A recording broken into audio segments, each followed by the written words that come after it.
യോഹന്നാന്റെ സുവിശേഷം 8-ാം അധ്യായത്തിന്റെ 29-ാമത്തെ വാക്യം. എന്നെ അയച്ചവൻ എന്നോട് കൂടെയുണ്ട്. ഞാൻ എല്ലായ്പ്പോഴും അവന് പ്രസാദമുള്ളത് ചെയ്യുന്നത് കൊണ്ട് അവൻ എന്നെ ഏകനായി വിട്ടിട്ടില്ല എന്ന് പറഞ്ഞു. ജീവവചനത്തിന്റെ പ്രഭാത ധ്യാനചിന്തയിലേക്ക് എല്ലാ പ്രിയപ്പെട്ടവർക്കും സ്വാഗതം. കൂടെ നടക്കുമ്പോഴും ഏകനാണെന്ന് തോന്നുന്നുണ്ടോ എന്നൊരു വിഷയമാണ് നാം ചിന്തിക്കുന്നത്.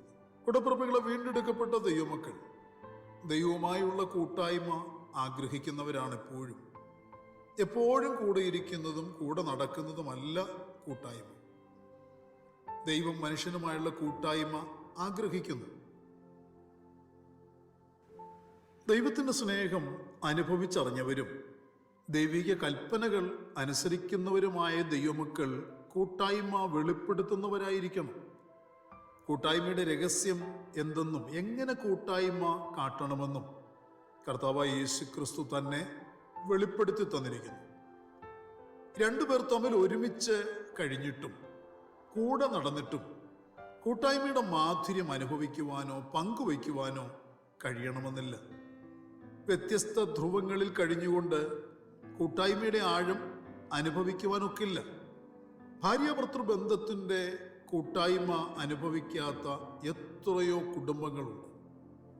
കർത്താവ് പഠിപ്പിച്ച കൂട്ടായ്മയുടെ ആഴം എന്നത് എപ്പോഴും കൂടെ ഇരിക്കുന്നതും ഏകനായി വിടാതിരിക്കുന്നതുമാണ്. കുടുംബജീവിതത്തിൽ എപ്പോഴും കൂടെ കഴിഞ്ഞിട്ടും ഏകരായി കഴിയുന്ന എത്രയോ കുടുംബങ്ങൾ സമൂഹത്തിൽ കുടുംബജീവിതം നയിക്കുന്നുണ്ട്. ഭാര്യയാണ് ഭർത്താവാണ് എന്ന ബന്ധത്തിലാണെങ്കിലും കൂട്ടായ്മയില്ലാത്ത അനുഭവം. ഭാര്യയുടെ ഇഷ്ടത്തിനോ ആഗ്രഹത്തിനോ ഭർത്താവിൻ്റെ ഇഷ്ടത്തിനോ ആഗ്രഹത്തിനോ ഭാര്യയും വില കൽപ്പിക്കാത്ത ജീവിതം. എന്നാൽ കർത്താവായ യേശു ക്രിസ്തു കൂട്ടായ്മയുടെ ഒരു രഹസ്യം തൻ്റെ ശിഷ്യന്മാരെ പഠിപ്പിക്കുന്നു. ഞാൻ എല്ലായ്പ്പോഴും അവന് പ്രസാദമുള്ള പ്രവൃത്തി ചെയ്യുന്നത് കൊണ്ട് എനിക്ക് പിതാവിനോടും പിതാവിന് എന്നോടും കൂട്ടായ്മയുണ്ട്. കൂട്ടായ്മയുള്ളത് കൊണ്ട് അവൻ എന്നെ ഏകനായി വിട്ടിട്ടില്ല. എപ്പോഴും കൂട്ടായ്മയുണ്ട്, എപ്പോഴും കൂടെയുണ്ട്. പിതാവിന് പ്രസാദമുള്ളത് ചെയ്യുന്നതാണ് പ്രിയരെ കൂട്ടായ്മയുടെ രഹസ്യം എന്ന് പറയുന്നത്. തിരഞ്ഞെടുക്കപ്പെട്ടവർ ഏകരായി ആത്മീയ ജീവിതത്തിൽ കഴിയുവാൻ ആഗ്രഹിക്കരുത്. പിതാവ് നമ്മെ പുത്രനിലേക്ക് ആകർഷിച്ചത് നാം വിശ്വാസ ജീവിത പന്ഥാവിൽ ഏകരായി നടക്കുവാൻ വേണ്ടിയല്ല, പിതാവിൻ്റെ ഇഷ്ടം അനുസരിക്കുന്നവരായി പ്രവർത്തിക്കണം എന്നുള്ളതിന് വേണ്ടിയാണ്. പിതാവിന് പ്രസാദമുള്ള പ്രവൃത്തി നാം ചെയ്യുന്നുവെങ്കിൽ നമ്മെയും ഈ ജീവിതയാത്രയിൽ ഏകരായി വിടുകയില്ല. പിതാവിൻ്റെ വേല ചെയ്യുവാൻ നാമും അയക്കപ്പെട്ടവരാണ്. ആകയാൽ നിങ്ങൾ പുറപ്പെട്ട് പിതാവിൻ്റെയും പുത്രൻ്റെയും പരിശുദ്ധാത്മാവിൻ്റെയും നാമത്തിൽ സ്നാനം കഴിപ്പിച്ചും ഞാൻ നിങ്ങളോട് കൽപ്പിച്ചതൊക്കെയും പ്രമാണിപ്പാൻ തക്കവണ്ണം ഉപദേശിച്ചും കൊണ്ട് സകല ജാതികളെയും ശിഷ്യരാക്കിക്കൊള്ളുവീൻ. ഞാനോ ലോകാവസാനത്തോളം എല്ലാ നാളും നിങ്ങളോടുകൂടെയുണ്ട്. മത്തായിയുടെ സുവിശേഷം 28-ാം അധ്യായത്തിൽ കർത്താവ് ചെയ്യുന്ന വാഗ്ദത്തമാണത്. പ്രിയരെ, നാം അയക്കപ്പെട്ടവരാണ് എന്ന് മറക്കരുത്. നാം അയക്കപ്പെട്ടവരാണ്. അതുകൊണ്ട് നാം നമ്മുടെ ഇഷ്ടമല്ല നിറവേറ്റേണ്ടത്, മറിച്ച് പിതാവിൻ്റെ ഇഷ്ടം നിറവേറ്റുവാൻ ഇറങ്ങി പുറപ്പെട്ടവരാണ് എന്ന് തിരിച്ചറിഞ്ഞ് ദൈവത്തെ മഹത്വപ്പെടുത്തുവാൻ താല്പര്യപ്പെടുക. അതുകൊണ്ട് നാം പിതാവിന് പ്രസാദമുള്ള പ്രവൃത്തി എന്തോ അതൊക്കെ തിരിച്ചറിഞ്ഞ് നിവർത്തിക്കേണ്ടവരാണ്. അങ്ങനെ നാം ചെയ്യുമ്പോൾ നാം സ്വർഗീയ പിതാവിനോട് കൂട്ടായ്മയുള്ളവരാകുകയും പിതാവിനും നമ്മോടുള്ള കൂട്ടായ്മ അനുഭവിക്കുവാൻ കഴിയുന്നവരുമായി തീരും. കർത്താവ് വെളിപ്പെടുത്തിയത്, ഞാൻ എല്ലായ്പ്പോഴും അവന് പ്രസാദമുള്ളത് ചെയ്യുന്നത് കൊണ്ട് പിതാവ് എന്നെ ഏകനായി വിട്ടിട്ടില്ല. ഞാൻ ഏകനല്ല, പിതാവ് എന്നോടൊപ്പം ഉണ്ട് എന്നുള്ളതാണ്. പ്രിയർ, ഈ രഹസ്യം തിരിച്ചറിയുന്ന ഒരു ദൈവപൈതൽ വിലയേറിയ ആർക്കും തകർക്കുവാനാകാത്ത കൂട്ടായ്മയ്ക്ക് ഉടയവനാണ്. അവനു വേണ്ടി പിതാവ് അസാധാരണമായത് ചെയ്യുവാനിടയാകും. ഈ രഹസ്യം തിരിച്ചറിഞ്ഞവനായിരുന്നു ഹാനോക്ക് എന്ന് പറയുന്ന ദൈവമനുഷ്യൻ. ഈ രഹസ്യം തിരിച്ചറിഞ്ഞവനായിരുന്നു പൗലോസ് എന്ന ദൈവത്തിൻ്റെ ദാസൻ. ഈ രഹസ്യം തിരിച്ചറിഞ്ഞവനായിരുന്നു കർത്താവിൻ്റെ ശിഷ്യന്മാരെല്ലാവരും. ദൈവത്തിൻ്റെ വചനത്തിൽ എബ്രായ ലേഖനത്തിൽ വായിക്കുന്നു, വിശ്വാസത്താൽ ഹാനോക്ക് മരണം കാണാതെ എടുക്കപ്പെട്ടു. ദൈവം അവനെ എടുത്തുകൊണ്ടതിനാൽ കാണാതെയായി.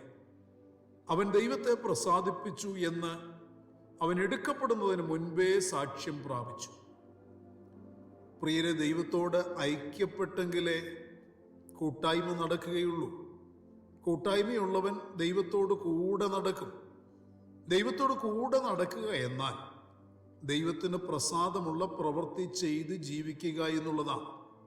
പൗലോസ് അപ്പോസ്തലൻ പറയുന്നത് ഇപ്രകാരമാണ്, ശരീരത്തിൽ വസിച്ചാലും ശരീരം വിട്ടാലും ഞങ്ങൾ അവനെ പ്രസാദിപ്പിക്കുന്നവർ ആകുവാൻ അഭിമാനിക്കുന്നു. കൂടപ്പിറപ്പുകളെ, വിശ്വാസ ജീവിതത്തിലേക്ക് നാം വിളിച്ചിറക്കപ്പെട്ടവരാണ്. നാം ഏകരായി നടക്കുവാൻ നമ്മെ വിളിച്ചിട്ടില്ല.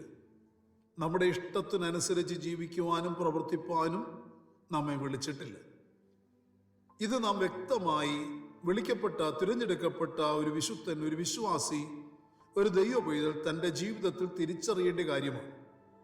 അതുകൊണ്ട് നാം ഏകരായി നടക്കുവാൻ വിളിക്കപ്പെട്ടവരല്ല, നമ്മുടെ ഇഷ്ടത്തിനനുസരിച്ച് ജീവിക്കുവാനും പ്രവർത്തിപ്പാനും അനുവദിക്കപ്പെട്ടവരല്ല എന്ന് തിരിച്ചറിഞ്ഞ് ദൈവത്തിന് പ്രസാദകരമായ ജീവിതം നയിക്കുവാൻ, ദൈവം ആഗ്രഹിക്കുന്ന പ്രവൃത്തി ചെയ്യുവാൻ നാം തിരഞ്ഞെടുക്കപ്പെട്ടിരിക്കുന്നു, അതിന് ഞാൻ നിയമിക്കപ്പെട്ടിരിക്കുന്നു എന്നുള്ള ബോധ്യത്തോടെ അപ്രകാരം അനുസരിച്ച് ജീവിക്കുവാൻ നമുക്കിടയായിത്തീരണം.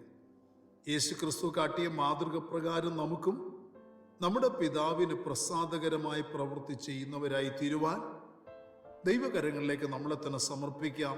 പരിശുദ്ധാത്മാവിനാൽ നമുക്കതിന് ഇടയായിത്തീരണം. പ്രാർത്ഥനയ്ക്കായി നമ്മുടെ കണ്ണുകളെ അടയ്ക്കാം. പരിശുദ്ധനായ ഞങ്ങളുടെ സ്വർഗീയ പിതാവേ, അനുഗ്രഹീതമായ നല്ല ദിവസം പ്രഭാതത്തിൽ ദൈവത്തിന് മാറ്റമില്ലാത്ത തിരുവചനം ശ്രദ്ധയോടെ കേട്ട് ധ്യാനിക്കുവാൻ ഞങ്ങളുടെ ജീവിതത്തിൽ നൽകി തന്നിരിക്കുന്ന ഈ വലിയ ഭാഗ്യപദവിക്കായി, നല്ല അവസരത്തിനായി നന്ദിയോടെ സ്തോത്രം. അപ്പോൾ ഞങ്ങൾ പിതാവിന് ഇഷ്ടമുള്ള പ്രവൃത്തി ചെയ്ത് പിതാവിൻ്റെ കൂടെ, കർത്താവിൻ്റെ കൂടെ നടക്കുന്നവരായി ജീവിക്കുവാൻ ഞങ്ങളെ സഹായിക്കണമേ. ഞങ്ങൾ ഞങ്ങളുടെ ഇഷ്ടമല്ലപ്പ, ഞങ്ങൾക്ക് തോന്നിയ വഴിയിൽ കൂടിയല്ല നടക്കേണ്ടത്, ജീവിക്കേണ്ടത്, പ്രവർത്തിക്കേണ്ടത് എന്ന് ദൈവത്തിൻ്റെ വചനം പറയുന്നല്ലോ. അതുകൊണ്ട് ഞങ്ങൾ ദൈവത്തിൻ്റെ ഹിതം ചെയ്യും, ഹിതം പ്രവർത്തിച്ച് കർത്താവിനൊപ്പം നിന്ന് അനുഗ്രഹിക്കപ്പെടാൻ ഞങ്ങളെ സഹായിക്കണം. കർത്താവ് ഞങ്ങളുടെ കൂടെ ഉള്ളതിനായി സ്തോത്രം. കർത്താവ് ഞങ്ങളോട് ഇടപെടുന്നതിനായി സ്തോത്രം. അതുകൊണ്ട് തന്നെ ഞങ്ങൾ ഏകരല്ല കർത്താവേ, ഞങ്ങൾക്ക് ഞങ്ങളുടെ ഉടയവൻ കൂടെയുണ്ട്. ഇന്ന് പകലിലും സമർപ്പിച്ച് പ്രാർത്ഥിക്കുന്ന ജനം വിടുവിക്കപ്പെടണം. സൗഖ്യമില്ലാതെ ഭാരപ്പെടുന്നവർ സൗഖ്യം പ്രാപിക്കണം. കർത്താവെ, വഴി തുറക്കപ്പെടേണ്ടവർക്ക് കർത്താവിൻ്റെ നാമത്തിൽ വഴി തുറക്കുവാൻ യേശുക്രിസ്തുവിൻ്റെ നാമത്തിൻ്റെ അധികാരം ഉപയോഗിച്ച് പ്രാർത്ഥിക്കുന്നു. കർത്താവ് ഇത് ചെയ്തിരിക്കുന്നതിനായി സ്തോത്രം. അങ്ങയുടെ മക്കൾ അനുഗ്രഹിക്കപ്പെടുന്നതിനായി സ്തോത്രം. മഹത്വം അങ്ങയ്ക്ക്. സകലതും ഞങ്ങൾക്ക് വേണ്ടി ജീവൻ തന്ന യേശുക്രിസ്തുവിൻ്റെ ധന്യമായ നാമത്തിൽ താഴ്മയോടെ അപേക്ഷിക്കുന്നപ്പ ദയ തോന്നി കേൾക്കുമാറാകണമേ. ആമേൻ.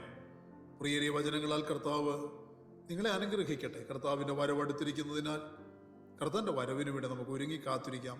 മാറാനാഥ.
Oh